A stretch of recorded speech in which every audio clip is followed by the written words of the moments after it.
Here we are, talking about the arithmetic of functions. And that is adding and subtracting and multiplying and dividing different kinds of functions. Here are my two functions. I just put them on here at random, and we're going to do f. We are going to get this one and do f. Not starting well. Let's try that one more time. F plus, there we go, g of x. And most of the time these are in parentheses, but this literally means add the two things together. And when you do this, I want you to start just an outstandingly excellent habit of doing it exactly like this. Put each of these in parentheses with a plus sign in between. Because you know if this right here was, and I'll put this arrow on here and then delete it, but if this would have been a minus sign, that's going to change all this. Okay, that's why we put these in parentheses. But we're adding, so all we need to do is 2x minus 3, and I'm just going to write it without the parentheses, like that, because we can get away with that now. I could have changed that to a minus sign right there, but that's okay. So I'm going to put it in what's called descending order. In other words, from the biggest exponent down to the smallest, and that's the proper way to do this. So the first one is going to be this term right here, this minus x squared. I'm going to wind up combining the 3 and the 5, but before that would be plus 2x plus, and then negative 3 plus 5 would be plus 2.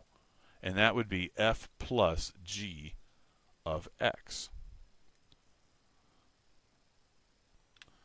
Now we're going to do f minus g and subtract.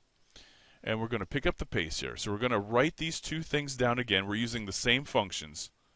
2x minus 3 minus, and then negative x squared plus 5. And I have them both in parentheses with a minus sign this time. And I'm going to go ahead and distribute this minus sign through this parentheses. So it's going to become plus x squared, and then minus 5. All right, I had a college professor that said make tilted plus signs whenever you did this minus a negative business. So kind of out of habit, I do that. That's a plus sign right there. All right, and just combine them up. So we have x squared, positive this time, plus 2x, and then minus 8. So this is f minus g of x. Not terribly difficult so far.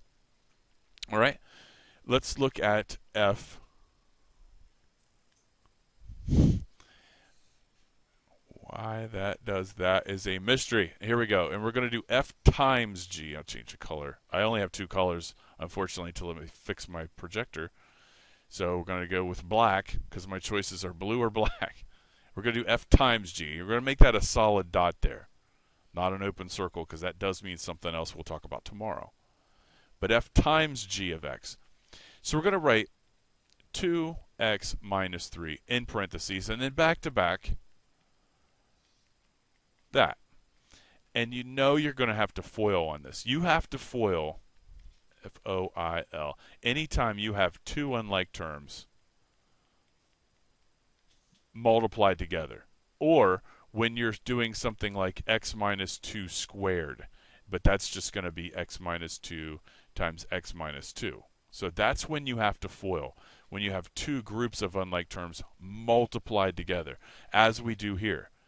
So we're going to do these two and then these two carefully. Here we go. 2x times negative x squared would be negative 2x to the third. Negative 2x to the third. Now the outside step, 2x times 5 would be plus 10x. The inside one, negative 3 times negative x squared would be a positive 3x squared. And then the last step would just be negative 3 times positive 5, which would be negative 15. And we put this together to make our final answer of f times g of x.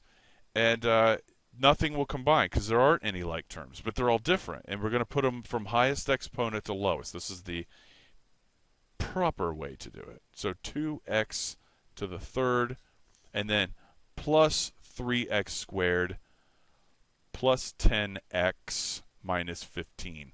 And that would be the way that you would phrase your final answer, like that. All right. Right. That was multiplying. Now, we are going to divide. And I have a lot. Why? I have a lot of rules here for domain restrictions. We're now doing f over g of x.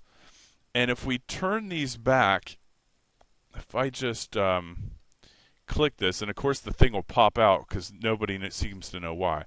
And I need to write, so it's 2x minus 3 and negative x.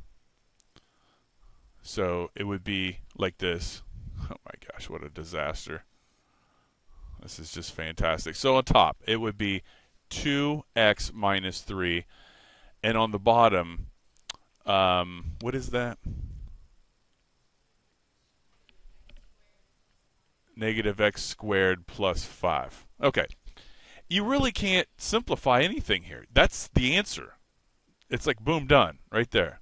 But there are these things called domain restrictions that you have to look for. And anytime, I'm going to erase this arrow too, but anytime you have a variable right here, that variable, you're going to have a domain restriction because there's a number that you could put in for x to make the bottom equal to 0. And when that happens, the graph looks something like this. It'll go, do, and then whoop, and then go like this. It'll split in half at that point right there. That's called a domain restriction.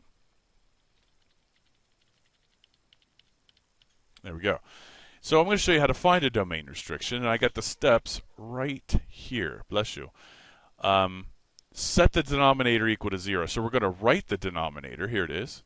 I'm going to find the domain restriction, set it equal to 0, and we're going to solve for x. Now, I don't know how good your algebra kung fu is here, but we will find out. Can you solve that for x? That's a good question. We'll subtract 5. I call that algebra kung fu. This is negative 5. And then we're going to, this is like a little 1 here, right? That's like a little 1. So we'll divide each side by 1. There are some other ways you could do this, but you're going to wind up getting this right here. And then you have to solve this for x. And the way you do that is to not cross multiply, but square root both sides.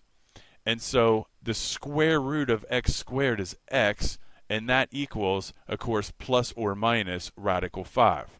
So these two things would be the domain restriction. In other words, if I did this, let's just do it because we're crazy. If I evaluated this bottom right here, if I just rewrote this, watch, equal to 0, and I plugged in right here for this x radical 5 and to see if that in fact does equal 0. And that's squared. Don't forget that. Radical 5 squared, you would do that first. That's this problem. Anytime you have a radical times itself, that's just going to equal 5. So this becomes negative 5 plus 5, and that is going to be negative 5 plus 5, which would equal 0. So 0 equals 0. That means it's true, and it is a solution, but it also means if I were to plug in radical 5 right here for this, this would basically be equal to 0 on the bottom, which is known as undefined.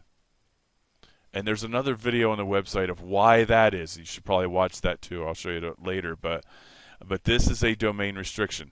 So to state your final answer, it would be like this. F over g of x, and you would write 2x minus 3 over negative x squared plus 5, and then comma, where x is not equal to, these are the restrictions, plus or minus radical 5. And that would be what your final answer would look like in division. And it's a little bit of a pain, and that's why I'm only giving you 3 of these tonight. And that's pretty much it. Have a good one.